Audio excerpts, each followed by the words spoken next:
Big boss Malayalam season 6 എനിക്ക് നന്ദനെ പറ്റി തോന്നിയ കുറച്ച് കാര്യങ്ങളാണ് ഞാൻ പറയുന്നത്. നിങ്ങൾക്ക് ഇങ്ങനെ തോന്നിയിട്ടുണ്ടോ? നിങ്ങൾ എന്തായാലും കമൻറ്റ് രേഖപ്പെടുത്തുക.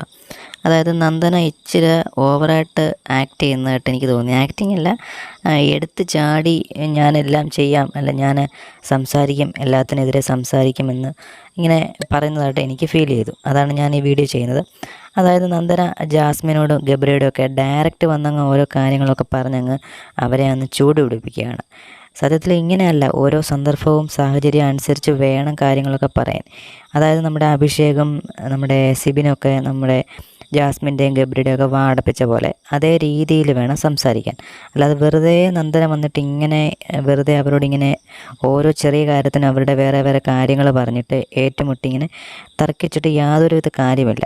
പ്രേക്ഷക പിന്തുണ നേടാനോ അല്ലെങ്കിൽ അവരെ കുറച്ച് ആയിട്ടാണെങ്കിൽ പോലും കുറച്ചൊരു ഗ്യാപ്പ് ഇട്ട്, അതായത് വന്നതല്ലേ ഉള്ളൂ. പക്ഷേ ഗബ്രിയും ജാസ്മിനും ഒക്കെ വന്നിട്ട് ഇപ്പോൾ ഏകദേശം 1 മാസത്തോളം ആകുന്നു. അപ്പോൾ ആ ഒരു സമയത്ത് നന്ദന കുറച്ച് ഗ്യാപ്പിട്ട് അവരുടെ തന്ത്രപരമായിട്ട് പല കാര്യങ്ങളും സംസാരിക്കേണ്ട സമയത്ത് വേണമായിരുന്നു സംസാരിക്കാൻ. എനിക്ക് നന്ദനെ പറ്റി ഇങ്ങനെയാണ് പേഴ്സണലായിട്ട് തോന്നിയത്. നിങ്ങളുടെ അഭിപ്രായം എന്തായാലും കമൻറ്റായി രേഖപ്പെടുത്തുക. കൂടുതൽ ബിഗ് ബോസ് അപ്ഡേറ്റിനായി ചാനൽ സബ്സ്ക്രൈബ് ചെയ്യുക.